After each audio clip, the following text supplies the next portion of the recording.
ግን እኔ ቲቦር ናጅ ለምንድነው ይህን ጉዳይ ያነሱት? ሪሊ ኢትዮጵያ ብሔራዊ ጥቅሟን ዘንግታ ለዩኤ ወይ ደግሞ ቻይና ጋር ስታሸረግድ ነገሮችን አበላሽታለች ብሎ አስቡ ነው? ሀብትንም በተቻለ መጠን መዝረፍ ይፈልጋል። ይህ ረዥም ጊዜ እቅዱ ነው። ይህን ስል ዝም ብዬ አይደለም። በ90ዎቹ በ80ዎቹ ውስጥ አንድ ተክል ቡና የሌላት ኤሪትሪያ ከአፍሪካ አንደኛ ቡና ኤክስፖርተር ሆናለች። ኮማንዶን እዚህ መጥቶ ፋኖን ያሰለጥናሉ። የከባድ መሳሪያ ተኳሾችና ማንቴናንስ የሚሰሩ ሰዎችን ሳዋ እየወሰዱ የመለመሉ ያሰለጥናሉ። እስከዚህ ድረስ ነው የሚሄደው። የሚገርም ነገር ሻዕቢያዎች ኢትዮጵያ እንድትገነጣጠል አይፈልጉም። ፕሬዝዳንት ኢሳያስ ሰሞኑን ኢትዮጵያ ጦርነት ከፍታለች ወይ ሲባል ከብሎ ሳቁት አይታል። እሱ ማለት ሆልድ አርጌናት አለ። እዛው ኢትዮጵያ ውስጥ የመያዝ ስትራቴጂ ሰርተናል። ወደኛ ይመጡም እዛው አለ። እዛው እኮ ጦርነት አይደላቸው አይደል ያሉ። እሱን እኛ አድርገናል አይን ነገር ነው። ያው ያረጁም መጡ መሰለኝ። ትንሽ ኢንተለጀንሲያቸውም እየቀነሰ ሲመጣ በግልጽ ሳቁ ተናገሩ።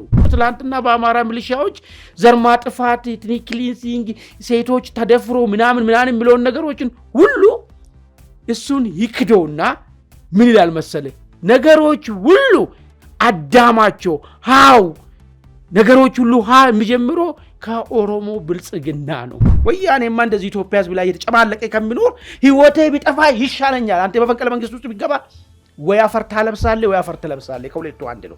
ወንድ እኮ በጠፋበት ሰዓት ወንድ ነበር እኮ ማስረሻ እውነቱን እናውራ ከተባለ ማለት ነው እኮ።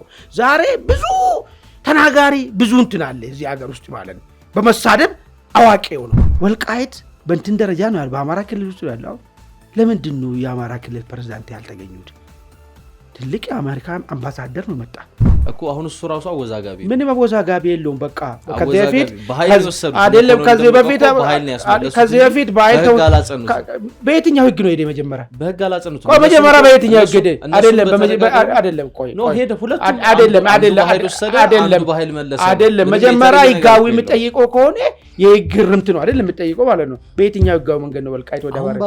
ቆይ በየትኛው ህገ መንግስት ላይ ወልቃይት ምን ይላል? የማይደገም ዕድል በአከራይ መሳቀቅን የሚያስቀርና እንዲህ በአማረ መልኩ በፒያሳ 100% ተጠናቆ ስራ ባስጀመርነው የንግድ ማዕከላችን ላይ ሱቆችን ከፈለጉ በገዙለት ከነተከራዩ ይረከቡታል። ከ2.8 ሚሊዮን ብር አጠቃላይ ዋጋ ጀምሮ እንዲሁም ልስራበትም ቢሉ ወደ ገበያ የሚገቡበት ለዓመታት ከእሑድ እስከ እሑድ ደምቆ በስራ የለመደ የገበያ ማዕከላችንን ቀድመው የራሱ ያድርጉ። እንደዚሁም 90% የተጠናቀቁትን ቅንጡ አፓርትመንቶቻችንን በልዩ ቅናሽ መሸጥ ጀምረናል። ቀድመው ቦታ ይምረጡ። በ0911 23 3000 ወይም በ0905 33 44 66 በማንኛውም ሰዓት በመደወል ቀጠሮ ያስይዙ። ክቡራን ሰላምታችን በያላችሁበት የዓለም ዳርቻ ይድረሳችሁ። የተወደዳችሁ የአንድ አፍታ ቤተሰቦች ከአንድ አፍታ ወደ እናንተ የሚደርሱ የአንድ አፍታ ኢንሳይት ዝግጅታችን ተጀምሯል። ከአማኑኤል መንግስቱ ጋር ወቅታዊ ጉዳዮች ላይ ትኩረት እናደርጋለን። አብራችሁን ቆዩ። አማን እንኳን ደህና መጣ። በርከት ያሉ ጉዳዮች ላይ ትኩረት እናደርጋለን። 3 አጀንዳዎችን ይዘናል። የኢትዮጵያ መንግስት አጣብቂኝ ውስጥ ገብቷል። አጣብቂኝ ውስጥ እየገባው ደግሞ እስራኤል ወደዚህ ቀጠና መምጣቷን ተከትሎ ነው። ይህም ስጋትን አምሯል። በተለይም በሶማሌላንድ ባለው ጉዳይ ጋር ተያይዞ እንግዲህ ኢትዮጵያ በእስራኤልና በዩኤኢ ፍላጎት መሃል ሳንዱች የመሆን አደጋ እንደተጋረጠባት መረጃዎች ጠቁመዋል። የቻይናም የእስራኤል የውጭ ጉዳይ ሚኒስቴር ባለፈው ሳምንት በአዲስ አበባ ውይይት ማድረጋቸው ይታወሳል። እስራኤል እንደውም የእስራኤል የውጭ ጉዳይ ሚኒስቴር ጌዲዮን ሳር ኢትዮጵያ በቀይ ባህር የምታስፈልገን ሁነኛና ዋና አጋራችን ናት ብለዋል። ለዚህም ደግሞ ከቻይና ጋር ኢትዮጵያ ባለፈው ሳምንት ላይ እናንተ ተወያይተንበታል። በዛ ውይይታቸው ላይ የቻይና የውጭ ጉዳይ ሚኒስቴር ኢትዮጵያ ታይዋን የምትባል አገርን እንደማታውቅ አንዲት ቻይና ብቻ እንደምትቀበል ይፋ ማድረጓ ይታወቃል። ይህን ተከትሎ የኢትዮጵያ አጣብቂኝ ያለው እዚህ ጋር ነው እየተባለ ነው። እንፈትሸዋለን። ከሰሞኑ መነጋገሪያ ከሆኑ ጉዳዮች መካከል ሻዕቢያ ለፋኖ ያቀበለው ጦር መሳሪያ ነው። በዚህ የማቀበል እንቅስቃሴ ውስጥ ደግሞ የመሀል ላይ አቀባይ የነበረው በሚል የተከሰሰው ህወሓት ነው። ከአስመራ መቀሌ፣ ከመቀሌ ደግሞ ወልዲያ ሲደርስ ነው ይህ የጦር መሳሪያ የተያዘው። ዓለም አቀፍ ሚዲያዎች አረብ ኒውስ፣ አፍሪካን ሪፖርተር እንደዚሁም ደግሞ ሮይተርስን የመሳሰሉ የዜና ጣቢያዎች ትልቅ ሽፋን ሰጥተውታል። ምናልባትም ኢትዮጵያና ኤርትራ ወደ ጦርነት ለመግባት እንዲህ አይነት ኮዞችን እየፈጠሩ ነው ወይም እየተፈጠሩ ነው የሚል ነገር እያነሱ ይገኛሉ። ሻዕቢያና ህወሓትም እንግዲህ የሰጡት ምላሽ አለ። አርቪን ማሲንጋ ከሰሞኑ የአሜሪካው አምባሳደር ወልቃይት ነበሩ፣ ማስጠንቀቂያ ሰጥተዋል። አቶ ጌታቸው ረዳም አብረዋቸው ተከትሏቸው ሄደዋል። እሱን ጉዳይም እንቃኘዋለን። የኢትዮጵያን አጣብቂኝ በአጭሩ እንመልከተውና ወደ ቀጣው አጀንዳችን እናመራለን። እንዴት አየኸው? ዘአፍሪካ ሪፖርትም ላይ ሰፋ ያለ ትንታኔ ወጥቷል። በእርግጥ ኢትዮጵያ በእስራኤል በይቅርታ በዩኤኢ እና በቻይና ፍላጎት መሀል ቅርቃር ውስጥ ገብታለች። አመሰግናለሁ ዘሩ። ምናልባት ዛሬ የከተራ በዓል ስለሆነ ለመላው የኦርቶዶክስ ሃይማኖት ተከታዮች እንኳን ለከተራ በዓል አደረሳችሁ ማለት እወዳለሁ። ቀጥታ ወደ ጉዳያችን እንገባለን። እንግዲህ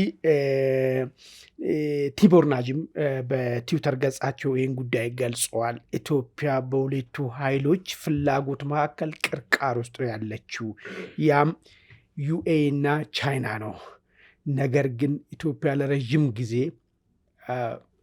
ከቀይ ባህር ተገፍታ ባህር አልባ ሆና ወይ ደግሞ ባህር በር አልባ ሆና የኖረች ሀገር ነው እና በራሷ ፍላጎት ላይ መሰረት አድርጋ የሀገሪቷን ብሔራዊ ጥቅም ላይ መሰረት አድርጋ ብትንቀሳቀስ ይሻላል የሚል አይነት ምክር አዘል ነገር ጣል አድርጓል።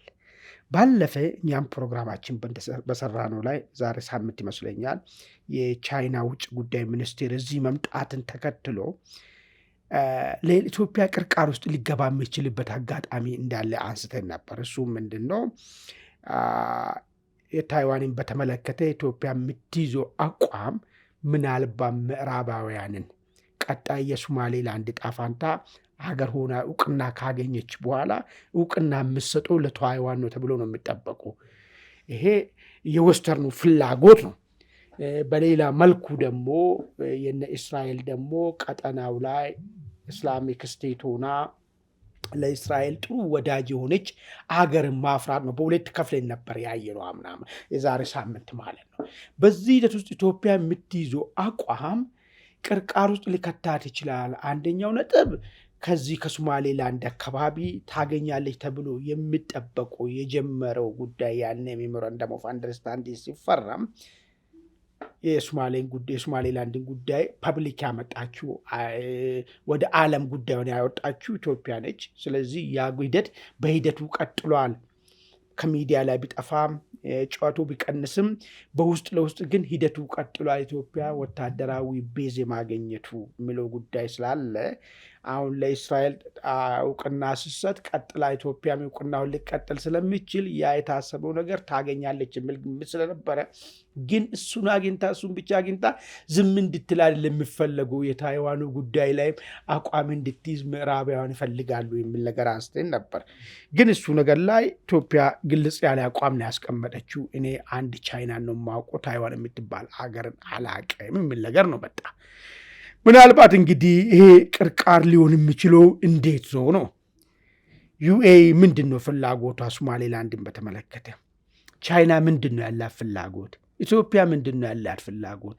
ደግሞ ከዚህ ውጭ የሆነው በተለይ አሜሪካውን እጁ አይታይም። የሆነ ነገር ግን የአሜሪካ ፍላጎት ግን እዚህ አካባቢ እንዳለ ይታወቃል። ለእስራኤል ጥሩ ወዳጅ ማግኘት ወይ ደግሞ እዚህ በበሎም መንደበል አካባቢ ላይ እስራኤል ወታደራዊ ቤዝ እንዲኖራትና የነበረውን ሄጀሞኒ ሰብራ አዲስ ሄጀሞኒ እንዲፈጠር ብቻ አይደለም፣ ቻይናም እንድትዳከም የሚፈልጉን ነገር አለና አሜሪካ ማለት ነው። በዚህ ሂደት ውስጥ ኢትዮጵያ የቱ ጋር አቅጣ ነው የምትኖረው የሚለውን ነገር ለማንሳት ምንድን ነው ከዩኤኢ ጋር ያለን ግንኙነት ከቻይና ጋር ያለን ግንኙነት የሚለው ነገር መታየት መቻል አለበት። ዩኤኢ ጋር የአጭር ጊዜ ስትራቴጂክ የሆነ እንትን ነው ያለን። አጭር ጊዜ ማለት ምንድን ነው? ለምንፈልጋቸው ካሾች እናገኛለን ከዩኤኢ ወታደራዊም ነገሮች እናገኛለን። ውስጣዊ ጉዳይ ላይም ተባባሪ ሆና አብራ የምትሰልፍበት ሁኔታ አለ። ነገር ግን የቻይናና የኢትዮጵያን ግንኙነት ካየ ስትራቴጂክ ነው ብለዋል። ስትራቴጂክ ነው ግን የአጭር ጊዜ ስትራቴጂ እና ሎንግ ተርም ስትራቴጂ ተብሎ በሁለት የሚከፈል ነገር አለ አይደል? ለምሳሌ ስትራቴጂካል ከሆነ እኮ ሎንግ ተርም ነው የሚሆነው። አጭር ከሆነ ነው ታክቲካል የሚባለው እኮ። ግን አሁን የኢትዮጵያና ዩኤኢ ባለፈው የተስማሙት በትንም ስታይ ስትራቴጂካል ነው ብለዋል። እስቲ ላንሳለ እና ከቻይና ጋራ የትኛው ነው ሎንግ ተርም እና የትኛው ነው አጭሩ የሚለውን ነገር ለማየት እንዲያበጅም ማለት ነው።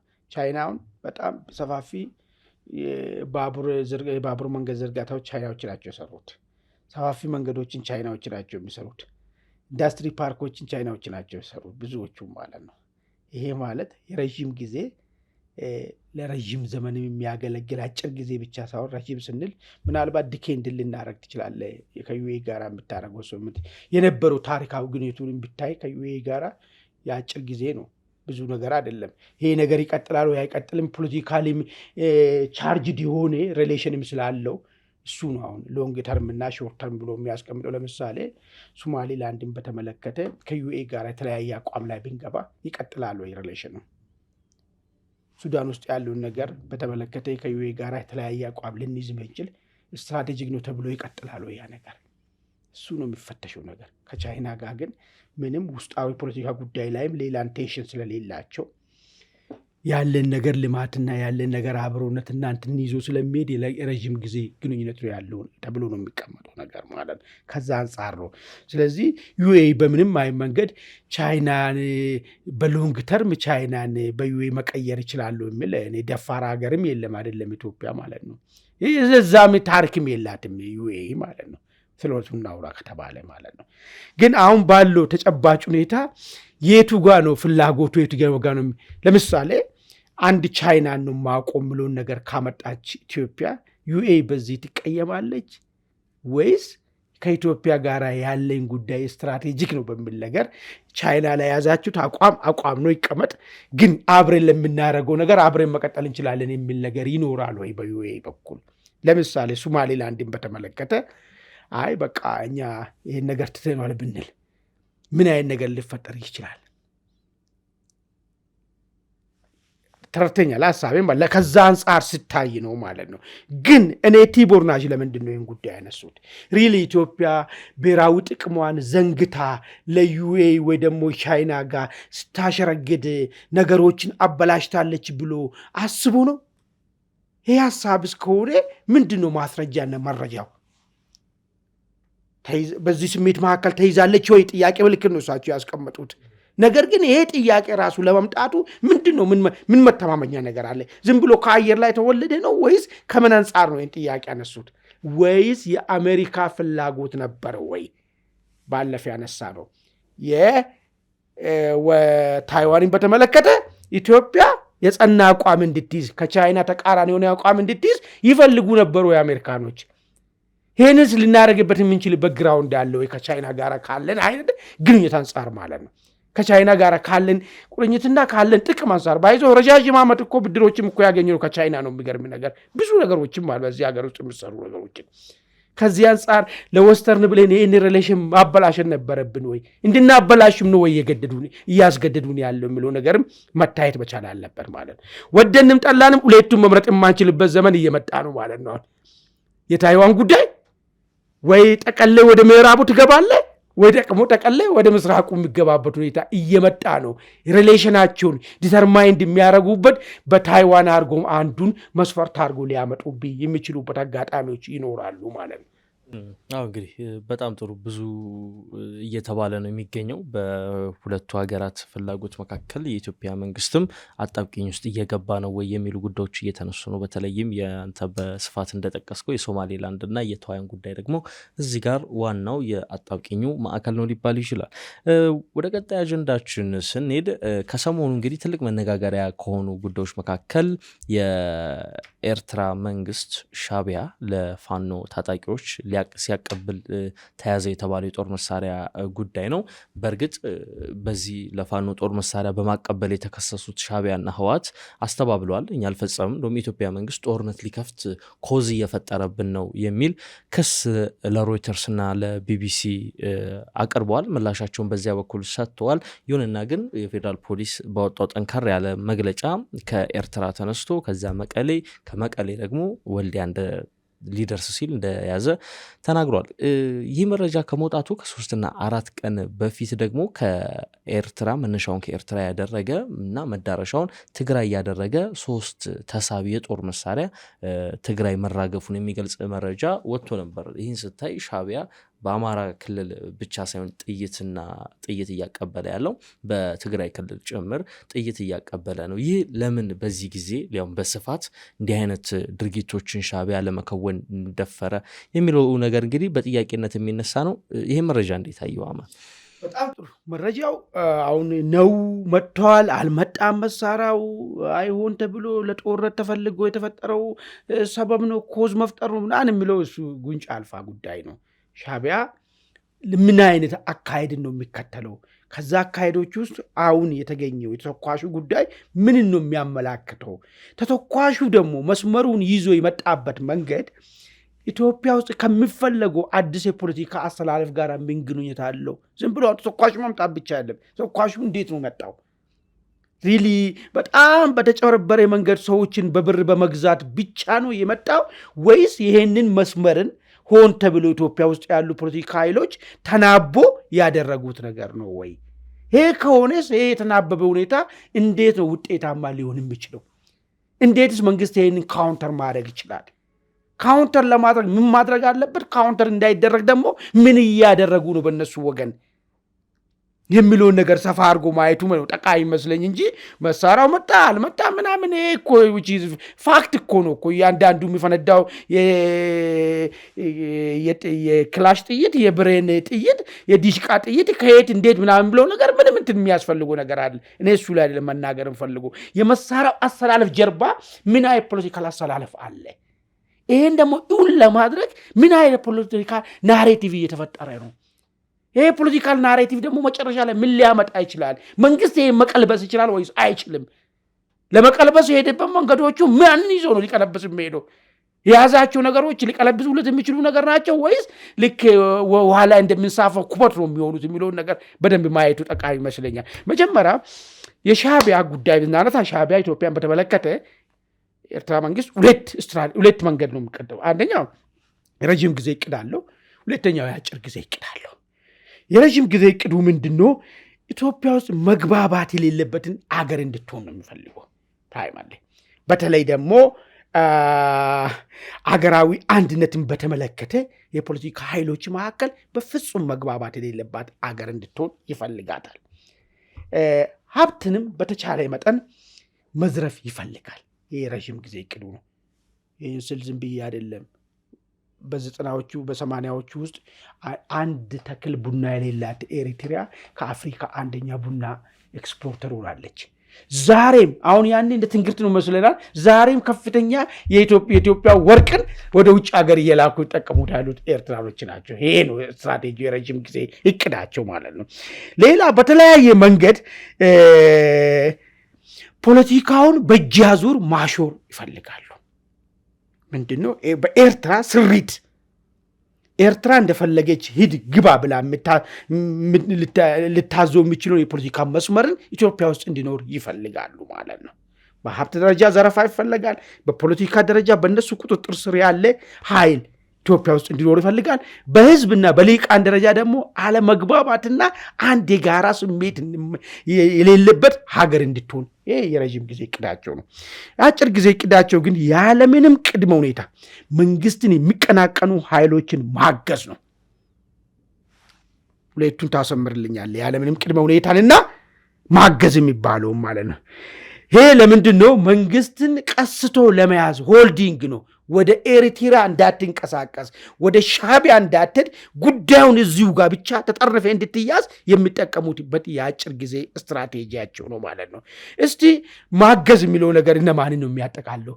ሎጂስቲክ ማቅረብ ይሆናል ለሚቃወሙ ኃይሎች፣ መረጃ ማቀበል ይሆናል ለሚቃወሙ ኃይሎች፣ ፋይናንስ ብር መመደብ ይሆናል ለሚቃወሙ ኃይሎች ማለት ዝም ብሎ ወታደር ብቻ አይደለም። ሚዲያንም ምንንም ውጭ ሀገር ያለውን ምንንም ነገሮችን ይጨማምራል። እነዚህ አይነት ነገሮች ማለት ነው። በሰው ኃይል ጭምር የሚገርም ነገር ኮማንዶን እዚህ መጥቶ ፋኖን ያሰለጥናሉ። የከባድ መሳሪያ ተኳሾችና ማንቴናንስ የሚሰሩ ሰዎችን ሳዋ እየወሰዱ እየመለመሉ ያሰለጥናሉ። እስከዚህ ድረስ ነው የሚሄደው ማለት ነው። ማገዝ የምንለው ነገር የአጭር ጊዜ ወይ ደግሞ ያለምንም ቅድመ ሁኔታ የሚባለው ነገር ደግሞ ምንድን ነው? ምንም አይነት ነገር ስለ ቀይ ባህር ምን ትላለህ የሚለውን ጥያቄውን ሻዕቢያዎች በፊት እንደዚህ አይነት ነገር ያደርጋሉ። ቀይ ባህር ላይ ምንድነው ያለ አቋም ምን ነገር ጠይቃለሁ ፖለቲከኞችን።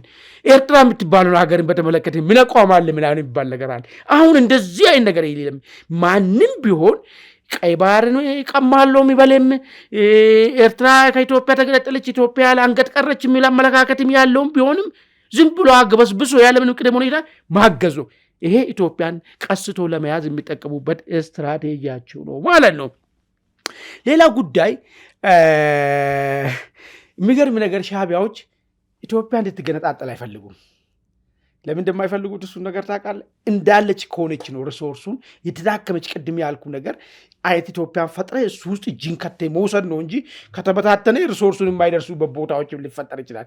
ግን በዚህ በአጭር ጊዜ እቅዳቸው ውስጥ ወይ ደግሞ ያለምን ቅድመ ሁኔታ እቅዳቸው ውስጥ ለመገንጠል የሚንቀሳቀሱ ሁሉ ያግዛሉ ማለት ነው። ይህንን ይዞ ነው እንግዲህ ሻዕቢያ ለምንድን ነው ይህን ስትራቴጂ የተከተለ የሚለውን ነገር 2 ነጥብ ላንሳልን፣ ወደ መሳሪያው ልምጣለን። የመጀመሪያው የቀይ ባህር ጉዳይ ተነስቷል። ሁለተኛ ሻዕቢያ እዚህ ቀንድ አካባቢ በመፈራት ነበር የሚኖረው የነበረው ኢትዮጵያ ጋር ሱዳን ጋር። አሁን ነቁ ሁለቱም። በተለይ ኢትዮጵያ በጣም ከመናቅም አልፎ ኢትዮጵያ ሻዕቢያን ፈርታ ታውቃለች። አዎ በተለይ ቀደም ብሎ ከኢትዮ ኤርትራ ጦርነት በፊት በመፈራት ነበር የሚኖረው ነበረው ሻዕቢያ ያለ ማለት። አሁን እኮ በቂ መረጃዎች ምን ሻዕቢያ አንድ ምሳሌ ልንገርህ። እዚህ ኢትዮጵያ ውስጥ ኤርትራና ኢትዮጵያ ከመገነጠላቸው በፊት ሊገነጠሉ ፕሮሴስ ላይ ያሉ ማለት ነው። እዚህ ባንክ ኦፍ ኤርትራ ብሔራዊ ባንክ ታውቃለህ? እዛ ላይ ማለት ነው የኤርትራ ባንክ እዚህ ያለ፣ የኢትዮጵያ ባንክ እዚህ ያለ። የኤርትራ ባንክ ትሄድና $7 $10 ታዘረዝራለህ። ኢትዮጵያ ባንክ $5 ያዘረዝራል። ያኔ ከነበራቸው ሰንሰለት አንጻርና ያመፈራትስ የኢትዮ ኤርትራ ጦርነት በኋላ አላቆመም ወይ? እሱ ነገር ኢትዮጵያ ነች አይደለም። እሱን እኮ ነው የምልህ እኮ እስከ ኢትዮ ኤርትራ ጦርነት እኮ ነው ያልኩህ። ከሰምተኝ ከሆነ እኮ የመፈራት ነገር ነበረ። የሱዳንም ታሪክን ብታይ እንደፈለጉ ሱዳኖች እንደፈለጉ ያደረጉ ነበር። ይሄ ነገር ታሪክ እየተነቃበት መጣ። መልሶ የሰሜኑ ጦርነት አብረን ተዋጋን እንፈራለን የሚል ስሜት ነበራቸው። አብረን ስለተዋጋንና ምናልባት ሰሜን ሲጠቃ ወደ ኤርትራም ሲሄድና በቃ ከዚህ በኋላ ያኛውን የነበረውን ስታትስ ኮ እንመልሳለን ተወሰነ ጊዜ የሚል ስሜት ነበራቸው። ያ ነገር ግን የማይቀጥልና ሻዕቢያ ላይ መንቃት አልፎ ተርፎ ስለ ቀይ ባህር ማንሳት ጀመር ማለት የመደፈር ነገሩ እሱ ነው። አንዱ ነገር የሰረቃችሁትን መልሱ እስከ ማለት ድረስ ሄድ ነው ማለት ነው። እሱ አንዱ ነጥብ ነው። ሌላኛው ነገር ሻዕቢያ በዚህ ምክንያት ይህንን እንግዲህ አሁን አንዱን መውጫ መንገዶችን መፈለግ ጀመረ ማለት ነው። መውጫ መንገዱ ምንድን ነው? አንድ ሰሞኑን አንድ ጋዜጠኛ ኤርትራ ሄዶ የሆነ ነገር አስመራ ከተማ ቆይቶ እንትን ያለ ምንድን ነው ያለው? ኢቨን የኤርትራ ሕዝብ ኢትዮጵያን መንግስትና ምን አሰብን ጉዳይ በተመለከተ የሚያነሱት ነገር ራሱ ኦሪንቴሽን የለውም ማለት አቅም ላይ እንዳለ ፍጹም የመዋጋትን ቢዋጉም ብቁ አለመሆናቸውን ነው የገለጸው ነገር ማለት የማይችሉት። አንድ እሱን ትይዝልኛል። ሁለተኛ ፕሬዚዳንት ኢሳያስ ሰሞኑን ኢትዮጵያ ጦርነት ከፍታለች ወይ ሲባል ካካ ብሎ ሳቁት አይታል። እሱ ማለት ሆልድ አርጌናት አለ። እዛው ኢትዮጵያ ውስጥ የመያዝ ስትራቴጂ ሰርተናል። ወደኛ የመጡም እዛው አለ። እዛው እኮ ጦርነት አይደላቸው አይደል ያሉ። እሱን እኛ አድርገናል አይን ነገር ነው። ያው ያረጁም መጡ መሰለኝ። ትንሽ ኢንተለጀንሲያቸውም እየቀነሰ ሲመጣ በግል ሳቁ ተናገሩ። እዛ ጦርነት እኮ አላቸው ማለት እኛ እኮ ጦርነት እዛ አድርገንላቸዋል እኛ ጋር እንዴት ይመጣሉ አይን ነገር ነው ያስቀመጡት ነገር ማለት። አሁን እዚህ ለፈጠሩት ነገር ተተኳሾችም ወደ መላኩ መጣ ማለት ነው። የተተኳሹ ነጥብ ስናመጣ ግን እኔ አሁን ተተኳሹ መላኩ አይደለም የገረመኝ ያው ነው።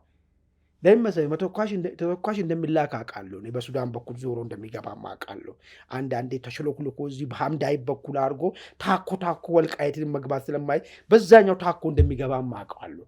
ያሁኑ ቬሪ ዩኒክ ያደረገው ተተኳሹ የመጣበት ሩቱ ከአስመራ ተነሳ በመቀሌ ያደረገ በወልዲያ መርገው አድርጎ መጣ።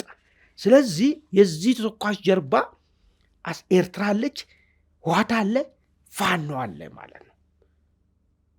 ህወሓት እውነት ይህንን ተተኳሽ ሳቅ ተጨመርብሮ ነው በሱ በኩል አልፎ መጣ ወይስ የመምጣቱ ሂደት ውስጥ የኢብረቱ ስምምነት አካል ነው ህወሓትስ የሚለው ጉዳይ ነው እንግዲህ መታየት ያለበት ነገር ማለት ነው።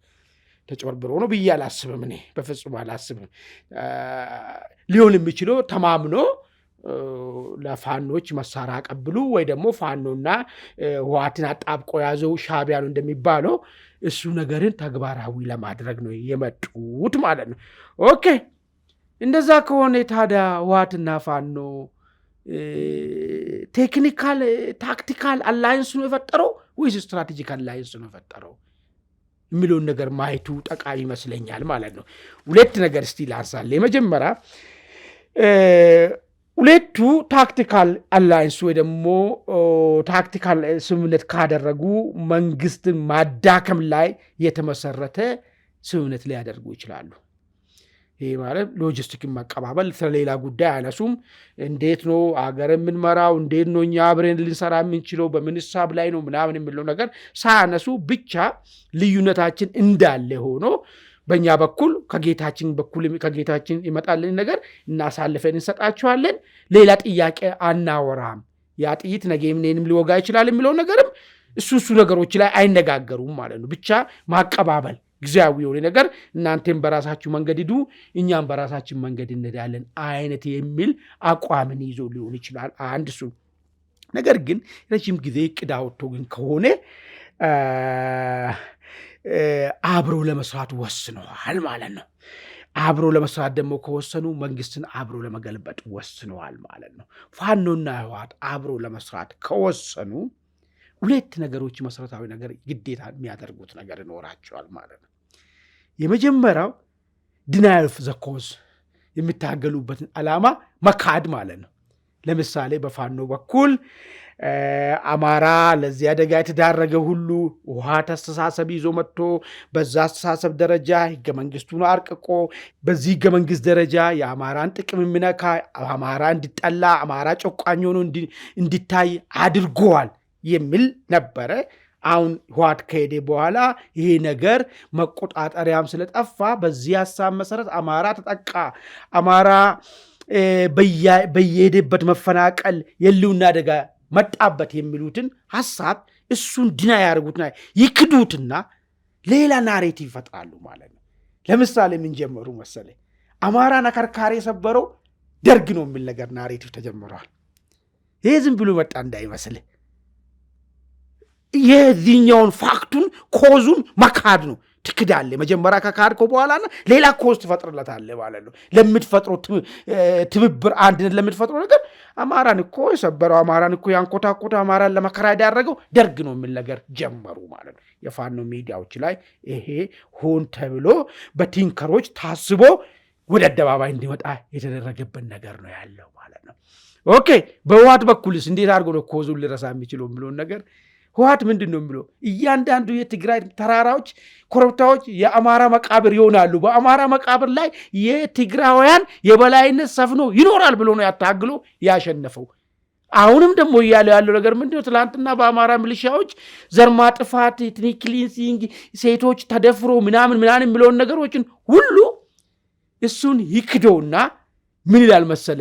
ነገሮች ሁሉ አዳማቸው ሃው ነገሮች ሁሉ የሚጀምሮ ከኦሮሞ ብልጽግና ነው። ኦሮሞ ብልጽግና ለዚህ መከራ ያዳረገን የኦሮሞ ብልጽግና ነው። ስለዚህ ተስማምተን የኦሮሞ ብልጽግናን ማስወገድ አለብን የሚል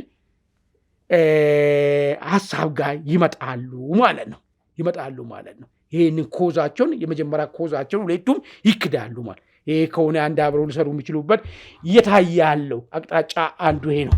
ሁለተኛ የጋራ ትርክት መፍጠር። የጋራ ትርክት ማለት ምንድነው? ቅድም እንዳስቀመጥኩ አሁን የአማራን ለማታገል ትርክቱ የነበረው ቅድም ያስቀመጥኩ ትርክት ነበር። ቲፒኤልኤፍም ደግሞ ቲፒኤልኤፍ ትግራይ ህዝብን ለማታገል ሲጠቀምበት የነበረ ቅድም የነበረው ትርክት ነው። አሁን ግን እሱን ይተውታል፣ ለጊዜው ይጥሉታል። እሱ የሚገርም ነገር እሱን ይጥሉትና ትርክቱ ከምን አንጻር ብቻ ነው የሚሆኑ ማለት ኦሮሚያ ብልጽግና የሚባል አደጋ ውስጥ ከቶናል፣ የህልውና አደጋ ውስጥ ከቷል። ኢትዮጵያን ሊያጠፋት ነው። ስለዚህ ይህን ኢትዮጵያን ሊያጠፋ መጣውን ኃይል የመከላከል ግዴታ አለብን። እኛ አንድ ስንሆን ነው በቃ ልንከላከል የምንችለው። አንድ እንዳንደውን ደግሞ ያደረገን አንድ እንዳንደው ደግሞ የሚገርም ሌላ ክደት ደግሞ የሚፈጥሩ የአማራ ሊቃንና የፋኖ ሊቃንና የቲፒኤልኤፍ ሊቃን አንድ እንዳይሆኑ ያደረጋቸው ኦሮሚያ ብልጽግና ነው የሚል ነገርም ይጨመርበታል ማለት ነው። ይሄንን ትርክት ለመፍጠር እያኮበኮቡ ነው። ግን ቀላል አይደለም። ይሄ ትርክት ከፍተኛ ቁጥር ያለው ሚዲያ አላቸው። ይሄንን ሂደት የሚደግፍ ከፍተኛ ቁጥር ያለው ሰው ኃይል አለው። መንግስት ይሄን ይቀለብሳል ወይ? ይሄን ሊቀለብስ የሚችል ኢንተለጀንስ ያላቸውን አክቲቪስቶችን ነው ይሰበሰባል። እርግጥ ነው በጣም ጠንካራ ነው የተወሰኑ ልጆች እንዳሉ ይታወቃል። ነገር ግን ይዞ ያለውን ኩቶ ይሄን ሊቀለብስለት የሚችለውን ነገር ነው ወይስ በትክክል ሰለባ ይሆናል? ለዚህ ነገር ላይ መሰለኝ የሚያናነሳ ማለት አንዳንዶቹ ሲናገሩ ራሱ ታፍራለህ። በዚህ ደረጃ እየመጣ ያለውን ነገር ይረዳሉ ወይ ብለህ ጥያቄ እንድታነሳ በጣም ጀንትል የሆኑና የኢትዮጵያን ፖለቲካ በደንብ አድርጎ ኦሪንቴሽኑን የሚያውቁ ስመጥቀስ ስለማያስፈልግ እንጂ የሰሜን ፖለቲካ ውስጥ ያለው ምንድን ነው? ውጭ ሀገር ያለው ፖለቲካ ምንድን ነው? አገር ቤት ውስጥ ያለው ፖለቲካ ምንድን ነው? የተደበቀ የሆነ ጊዜ ላይ መጣ ፖለቲካ ምንድን ነው የሚል በጥልቀት የሚያውቁ ደንበኛ ኢትዮጵያን ፖለቲካ ፈትሎ የሚያውቁ ልጆች አሉ። በተለይ ሚዲያ አካባቢ መንግስትን ደግፎ የሚንቀሳቀሱ ኃይሎች በዛው ልክ ደግሞ ማለት ነው ዝም ብሎ በስድብ ብቻ የተካኑና ስድብ ላይ ብቻ ያተኮሩና ስድባቸው እንደ እውቀት ተወስዶላቸው አደባባይ ጥርጥር የሚሉ ደግሞ አሉ። አሁን እነሱን ይዘህ ይሄ አደገኛ እየመጣ ያለውን ነገር መቀልበስ ትችላለህ ወይ ብሎ ለመንግስት በርደን ነው የሚሆንበት ማለት ነው። ይሄ ነው እንግዲህ ጠቅለል ባለ ሁኔታ ከዚህ መሳሪያ ጀርባ ያለው ስውሩ ነገር እንጂ መሳሪያ ይያዛል፣ ወደፊትም ይያዛል፣ አሁንም ይያዛል። መሳሪያው አይደለም አሁን መያዝ ያለበት ቶቱን እንዴት ነው ካውንተር ማድረግ የሚቻለው የሚለው ጉዳይ ነው ማለት ነው። ወቅቱስ በዚህ ታይም ላይ መሆኑ አሁን ከሰሞኑ እንደውም በቅርቡ የጋራ የተቀናጀ ጥቃት ሊከፍቱ እየተንቀሳቀሱ ነው የሚል መረጃ እየወጣ ነበርና ይህንንም አሁን በስፋት የጦር መሳሪያዎች ወደ አማራና ወደ ትግራይ ክልል ከኤርትራ እየገቡ ያሉት እንዲህ አይነት የተቀናጀ ጥቃቶችን ለመክፈት ነው የሚል ነገር አለ። ምናልባት ከዛ ጋር ያዝ ነገር ይኖረዋል። ምናልባት እሱ ራሱ እንግዲህ ይሆናል ወይስ አይሆንም የሚለው ነገር የምናየው ጉዳይ ነው የሚመጣው። ፋኖ አካባቢ እየተፈጠረ ያለው ነገር አሁን ለሱ ይመቻል ወይ አይመችም? አሁን አንዳንድ ሰዎች ምንድን ነው ሰሞኑን የሚገቡ ልክ አሁን ኮሎኔል ሙሀባ ማለት ባይዞ 8 ዓመት ጸረ ወያኔን በመፈቀል መንግስት ተከሶ ማለት የታሰረ ሰው ነው። ዝም ብለህ አሁን አንዳንዴ አይመቸኝም እንደዚህ አይነት ነገር። ሰዎችን በሀሳባቸው ነው መተቸት ከቻልክ መተቸት ያለብህ ማለት ሰው የሌለበት ሰዓት ላይ ይሄ ሰውዬ እኮ ይሄን ሜጀር ጀነራል ይሆን ነበር ሆነስትሊ ስፒኪንግ ማለት ነው። ያ ሪስክ ባይወስድ ኑሮ ለሀገር ነው በ97 በተፈጠረ ወያኔማ እንደዚህ ኢትዮጵያ ህዝብ ላይ የተጨማለቀ ከሚኖር ህይወቴ ቢጠፋ ይሻለኛል። አንተ በፈቀለ መንግስት ውስጥ ቢገባ ወይ አፈር ታለብሳለህ ወይ አፈር ትለብሳለህ፣ ከሁለቱ አንድ ነው። ይህን ሪስክ ወስደ ሲገባ ብዙዎቹ እንዳላዩ እንዳልሰሙ ሆኖ ተመቻምቸው የኖሩበት ዘመን ነበር። ይሄ ሰው ይሄ ሪስክ ወስዶ ወደዚህ መጥቷል። ይሄ ማለት ወያኔን ለኢትዮጵያ የምታመጣውን አደጋ ማለት ነው። በገና አሁን ዛሬ የምንላቸውን ፖለቲከኛም ዛሬ የምንላቸው ጋዜጠኛም ዛሬ የምንላቸውም የትግል ሚዲያ መሪዎችም ዛሬ የምንላቸው አክቲቪስቶች በየዚህም በዛም በዚህም ያሉ ሰዎች ሳይወለዱ ሳይፈጠሩ እነሱ የኢህአዴግ መታወቂያ ካርድ ይዞ የሚዞሩበት ዘመን እንኳን ይሄ ሰውዬ ይድዚስ ይሄን አድርጓል። የሚገርም ነገር ማለት ነው። ስለዚህ ይሄ ከምን መጣ አካል አይዲዮሎጂካል ልዩነት በፋኖ ውስጥ ተፈጥሯል። ምን አይዲዮሎጂካል ልዩነት ተፈጠረው? ከወያኔ ቅድም ያልኩ ከወያኔ ጋር ተባብረን መነሻችን ኢትዮጵያ መነሻችን አማራ መዳረሻችን ኢትዮጵያ የሚለውን ነገር ትተን መነሻችን አማራ መዳረሻችን አማራ፣ መነሻችን ትግራይ መዳረሻችን ትግራይ፣ መነሻችን ኦሮሞ መዳረሻችን ኦሮሞ በሚሉ በብሔር ኮሮጆ ውስጥ ሆነን ከዛ በኋላ እነዚህን ኮሮጆዎችን የበላይ ሆኖ የሚቋጥረው ቲፒኤልኤፍ የሚባል ኃይልም በሱ ኮማንደርነት ተቀብለን እንቀጥላለን ወይስ አንቀጥልም የሚል ጉዳይ ነው። አንቀጥልም ያሉ ሰዎች ናቸው እየወጡ ያሉት። ሌላ ምንም አሁን ዝም ብሎ ጨዋታ ስለበዛ ሁለታቸው ምናምን አሁን አያገባኝም። የወጣውንም አልደግፈውም የቀረውንም አልደግፈውም። አያገባኝም እኔ ጉዳዩ ማለት ነው። ሁለቱንም ልቃወም እችላለሁ። ነገር ግን ሪያሊቲውን ግን ሳይና ካለው የፖለቲካ ታሪካዊ ፖለቲካ ዳራው ስተነትኖ እነዚህ ሰዎች የወጡበት ምክንያት ይሄን ነው። በቃ እኛ የቲፒኤልኤፍ አሽከር ከምንሆን ብንሞት ይሻላል የሚል ጸና አቋም ነው። ከዚህ በሰርቼ ነግሬያለሁ። የእንትናንም ጉዳይ ማስረሻንም ጉዳይ ወንድ እኮ በጠፋበት ሰዓት ወንድ ነበር እኮ ማስረሻ እውነቱን እናውራ ከተባለ ማለት ነው እኮ ዛሬ ብዙ ተናጋሪ ብዙ እንትን አለ እዚህ ሀገር ውስጥ ማለት ነው። በመሳደብ አዋቂ የሆነው በመሳደብ ስለ ህዝብ ተቆርቋሪ በመሳደብ ስለ ብሔር ተቆርቋሪ የሆኑ ሰዎች ብዙዎቹ አሉ። ፊት ለፊት ወጥቶ እነሱ አዋቂ ሆነው መስሎ የሚታዩበት ዘመን ሁሉ ነው። ገብተዋል አይደል? ግን ምንድነው መሰረታዊ ነገሮች ተያያዥ ናቸው። ኢትዮጵያ ውስጥ ዝም ብሎ እንደ ጉዳይ ዛሬ የሚበቅል ነገር የለም። ተያያዥ ነው፣ ስራ አለው። ስሩ የቱ ጋር ስትል በዚህ ሁኔታ እነዚህ ሰዎች አንድ ሆኖ በታሰበው ደረጃ አንድ ሆኖ ግንባር የመፍጠር ጥያቄ ይመጣል ወይ ካልከኝ እኔ አንደር ኩዌሽን ነው የማደርገው። ይሸረሸራል ገና ይሄ ጉዳይ በጣም ይሸረሽራቸዋል። ይሄ ልዩነት በጣም ይሸረሽራቸዋል በእርግጠኝነት ማለት አብሮ እንኳን ቢጀምሩ ነገሩ ይፋ ሲወጣና አንድ የቲፒኤልኤፍ ጀነራል መመሪያ ሰጥቶ ሲያይ አንድ የጎንደር ፋኖ ነው ወግድ ብሎ ነው የሚወጣ። በዚህ ከምታዘዝማ እኔ ከመንግስት ጋር ሆኜ ብወጋ ይሻለኛል ነው የሚለው ነገር ይፈጠራል። እንደዚህ አይነት ነገሮች ማለት በጣም ጥሩ። እንግዲህ እሱን አብረን የምናየው ይሆናል በቀጣይ። የመዝጊያችን የምናደርገው አጠር አድርገን እንመልከተው የአምባሳደር ኤርቪን ማሲንጋ የሁመራ ጉዟቸው ነው። ለሰዓታት ቆይተው አመሻሽ ላይ ተመልሰዋል። በሄዱበት ዕለት አመሻሽ ላይ ነው የተመለሱት። አቶ ጌታቸው ረዳም ነበሩ። ከውይይታቸው በኋላ እንግዲህ አስቀድማችሁ መጀመሪያ ሌላውን ፖለቲካ ትታችሁ ለህዝቡ ጉዳይ ቅድሚያ ስጡ የሚል ማሳሰቢያ ለሁለቱም ኃይሎች ከግራም ከቀኝም ለተሰለፉ ለአማራም ሆነ ለትግራይ ኃይሎች የሰጡት ማሳሰቢያ ያለና እንዴት አየው የኤርቪን ማሲንጋን ጉዞና መልእክት? እንግዲህ አጠር ባለ ሁኔታ ላንሳለ። የኤርቪን ማሲንጋ እዛ አካባቢ መሄዳቸው አንድ ጥሩ ነገር ነው። መሄዳቸው ብቻ አይደለም ከሄዱም በኋላ ነገሮቹን ሃንድ ሊያረጉበት ይሄ በተለይ ፈረንጅና የፈረንጅ እንትን የሆኑ ሰዎቹ የማይፈልጉትን የሚጠሩት ነገር አለ። ዌስተርን ትግራይ ምናምን የሚለዋን ነገር አለ። አይመቻቸው። ወልቃይቴ እኔ ወልቃይቴ ነኝ ብለዋል። በቃ ጨረሰ። በቃ ማንነቴ አማራ ነው ብለዋል። ዘግቷል። አንተ ራስን ባልጠራበት አንተ ዘሩባቤል ነኝ ብለኝ ነው ተዋወከኝ። እኔ በሌላ ስም አንተ መጥራት የለብኝም። አንተ መነገርከኝ በቃ ነኝ ካለ ነው በቃ እሱ ባለው። ይሄ የመጀመሪያ ነጥብ ጥሩ ነገር ነው።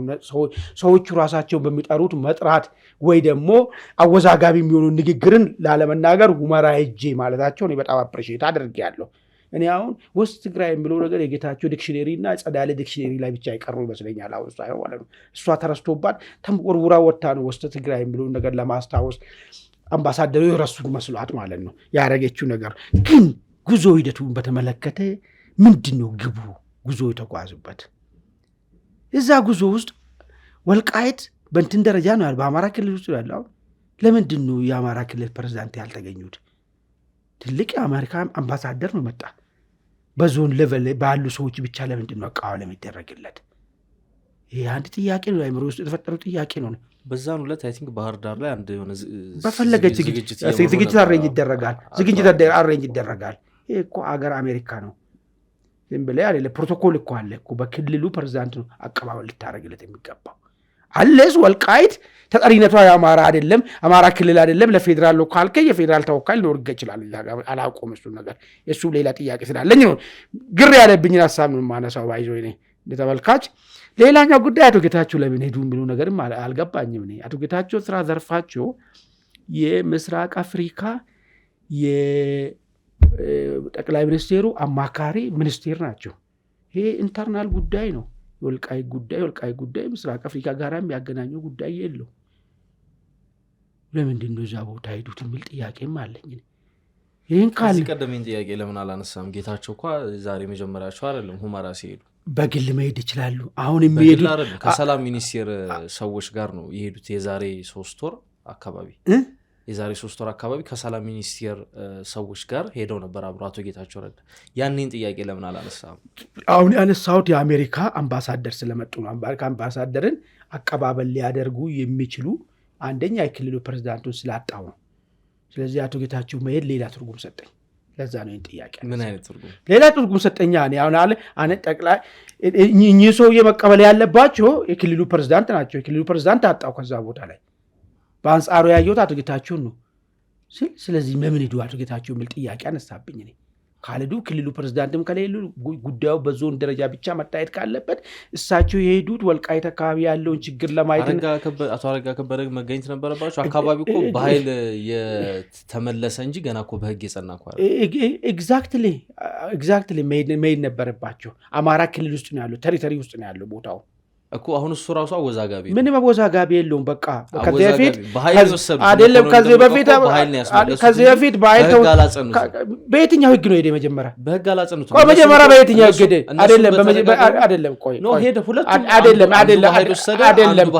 አይደለም መጀመሪያ ህጋዊ የሚጠይቀው ከሆነ የህግ ርምት ነው አይደለም የሚጠይቀው ማለት ነው። በየትኛው ህጋዊ መንገድ ነው ወልቃይት ወደ ቆይ በየትኛው ህገ መንግስት ላይ ወልቃይት ምን ይላል? አሁን ባለው ምን ይላል? እሱ መልስልኝ። ምን ይላል? እየሰማኝ እኮ አይደለም። አሁን ባለው ህገ መንግስት መፈታት እንዳለበት ጠቅላይ ሚኒስትሩ ከዚህ ቀደም የተናገሩት ነገር አለ። በሪፈረንደም ማለቅ እንዳለበት ምናምን እነ ኮሎኔል ደመቀም በተደጋጋሚም ትግላችን ይህንን ጉዳይ በህግ ለማጽናት ነው ይላሉ። ገብቶሃል? ይህ ማለት አሁንም የአካባቢ በህግ አልጸናም ማለት ነው። በህግ እኔ ተጀምር በህግ ሄደ ወይ? እሱ መልስልኝ። እኔ እኮ መጀመሪያ በቃ አማን ግን በህግ መጽናት አለበት። ስለዚህ እና በኃይል መልሻለሁ የሚባል ነገር አይደለም። ይሄ መልሻለሁ እኔ መልሻለሁ አይደለም መልሻለሁ ብሎ ተርምም አልፈልግም። እኔ መሄደበት መንገድ መጀመሪያ መቼ ሄደ? ወረራ ላይ ልኩ ነበሩ። ከወረራ ነፃ ወጣ። እሱ እንግዲህ አንተ አረዳር ነው አይደለም? አንተ አረዳር ነው አይደለም? ህገ መንግስቱ አንድ ጠያቂ አይደለም? አይደለም ከጠየቀኝ አሟልተ ጠይቀኝ አይደለም? መጀመሪያ ህገ መንግስት ከረቀቀ ነው ሳይረቅ ነው እንዴት ነው ሄደ? ቦታ ቃል በወረራ የተያዘ ቦታ በወረራ የተያዘ ቦታ ነው። በወረራ ማለት ነው። ከወረራ ነፃ ወጣ። አይ አሰላለፉ አከፋፈሉ እንዴት ነው እዚህ ሀገር ጉዳይ ካል ወልቃይት ብቻ አይደለም እኮ ብዙ ጥያቄ የሚነሳበት ብዙ ቦታዎች አሉ አይደል?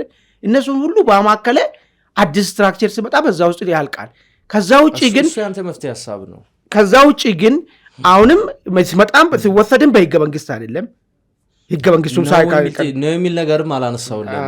አማን በእንትን እየሰማኝ አልነበረም ማለት ነው እንጂ አስቀድሜ እኔ በህግ የተወሰደ ነው አላልኩም። ምክንያቱም እዛ አካባቢ ላይ የህወሓት ኃይሎች በህግ መለስ ካልከኝ መግባት የጀመሩት እዛ አካባቢ ገና ትጥቅ ትግል ላይ እያሉ ነው። በህግ መለስ ካልክ እኮ በህግ መለስ የሚል ጥያቄ እኮ በህጋዊ መንገድ ነው እነሱ ናቸው እኮ የሚጠይቁት። አማን እነሱ ናቸው እኮ በህግ አላጸናንም ትግላችን በህግ ለማጽናት ነው የሚሉት እኮ ራሳቸው ናቸው። እኔ የራሴን ሐሳብ እንኳን ነው እየነገርኩ ያሉት ራሳቸው እዛ ያሉት እናቷ አሸተ ኮሎኔል ደመቀ ትግላችን ይሄንን አካባቢ በኃይል እንዳስመለሱ በማመን በህግ እናጸናለን የሚሉት። ስለዚህ በህግ ስላልጸና ክልሉ ፕሬዝዳንት እዛ መሄድ የለበትም ብለህ ታምናለህ? እኔ ምንም እምነቴን እንኳን አልገለጽኩም፣ ግን እንደ ጥያቄ ነው ያነሳው። አይ ጥያቄ እኮ መልስ ሰጠሁ እኮ። አንደኛ ይሄ ቦታ አሁን በዚህ ሰዓት የአማራ ብሔራዊ ክልል ስር ያለ አንድ ዞን እንደሆነ የተገለጸ ነው ያለው። ይሄን አይተናል። እንደዛ ከሆነ ለምን ለዓመታት በጀት አልተበጀተም? ቆይ ሁለተኛ ደረጃ ክልሉ ሪክላም አይታል። እኔ አይደለም እንኳን እኔ አሁን ማውራው እንኳን አማራ ብሔራዊ ክልል ሁመራ ዞን ምናምን ተብሎ ወልቃይት ጠገዴ ዞን ተብሎ ማህተብ ያለውና በዛ መንገድ ስራ እየሰራ ነው ያለው። ስለዚህ ወደንም ጠላንም በአማራ ክልል ፕሬዝዳንት ስር ነው ያለው ማለት ነው ቦታ ማለት። ስለዚህ እዛ ቦታ ላይ ደግሞ በእንደዚህ አይነት አቀባበል ሲደረግ ፕሬዝዳንቱ ሊገኙ ይገባ ነበረ። ባይሆኑ እንኳን የአማራ ክልል ፕሬዝዳንት ኦፊስ ውስጥ ያሉ ሰዎች እሳቸውን ስራ ላይ ሌላ እንኳን ተጨማሪ ቢሆን የካቢኔ አባል እዛ ጋር መገኘት ነበረበት ብዬ ነው ያሰብኩት። ካልሆነ ግን ምንድነው ወልቃይት በራሱ የቻለ ልዩ ዞን ሆኗል ወይ ምል ጥያቄም እኮ ችግር እኮ የለውም እኮ። አሁን ዋናው ነጥብ ምንድነው ታውቃለህ? ወልቃይትን እሱ ራሱ በሚፈልገው ራሱን በራሱ ካስተዳደረ ማለት ነው ሌላ ጥያቄ የለኝም። እኔ ፐርሰናሊ እኔ ጥያቄ ማለት ነው ይሄ ማህበረሰብ እሱ በሚፈልገው መንገድ መኖር ከቻለ ሌላ ጥያቄ የለኝም። እሱ በሚፈልገው አይ በእንትና በኩል የሚባል ነገር የለም ወይ እሱን ነው ወይ እንደ መብቴ ይመጣ ያለው የሚለውን ነገር ለማንሳት ነው። አይ ቲንክ ብንዘጋ መልካም ይመስለኛል። ሌላ የምጠይቅ ጥያቄ ካለ ያልመሰለኝ የለም። እንግዲህ በቀጣይ ምን ጉዳዮች ላይ ተወያዩ የሚለው አይ ቲንክ በዝርዝር የሚወጣ ይመስለኛል። እንግዲህ እሱን አይተን ሰፊ ውይይት የምናደርግበት ይሆናል። ህወሓት ግን ቀጣይ ወር የሚከበረውን የካቲት 11ን በሁመራ ወይም በወልቃይት አከብራለሁ በኃይል አስመልሽ የሚል ነገር እያሰማ እንደሆነ እንግዲህ ከትግራይ እየወጡ ያሉ መረጃዎች ይጠቁማሉ። እሱንም አብረን እናያለን። የዛሬውን እዚህ ላይ እንቋጫለን። ጥሩ ነገር ነው። ምናልባት ጦርነቱ አሁን ህወሓት በቆመበት ሁኔታ ወልቃይትን የሚመጣበት ሁኔታ ነው ወይ ያለው ነገር አይታወቅም። እሱ ሲመጣ እንሄድበታለን። ጥሩ የተወደዳችሁ ተመልካቾቻችን እንግዲህ ዛሬ አንድ አፍታ ኢንሳይት ዝግጅታችን ይመስል ነበር። አብራችሁን ስለቆያችሁ እናመሰግናለን። መልካም ቆይታ።